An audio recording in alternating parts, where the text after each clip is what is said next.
Greetings, folks. This is Gerard from West Texas. Bought a piece of raw land.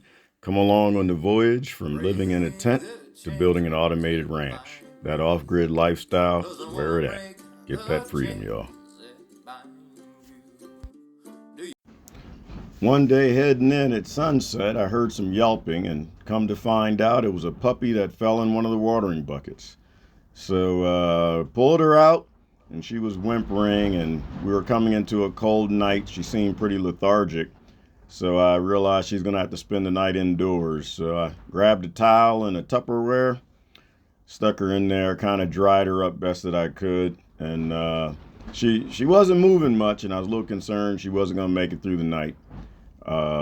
The temperatures out here in the desert, when the sun drops, gets pretty cold, and I have no idea how long she was in that bucket. But I did what I can. Out here, you do get used to loss of life just because that's the wild. It's how things work.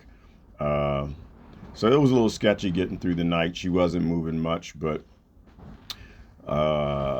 tucked her in. I went off to bed. And of course, in the middle of the night, I heard some barking because she got up.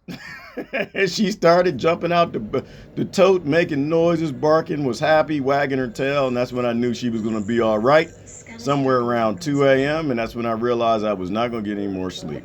So anyway, got her out. Very next day, she was out back with her brothers and sisters having fun.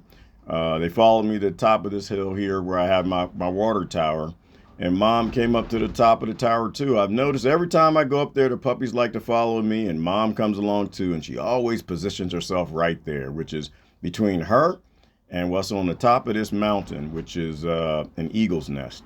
And so even though an eagle's nest is within 300 feet of where the puppies spend all day, the eagle absolutely never messes with the pups or the chickens, which oddly roost on top of every structure. Well, they roost and play.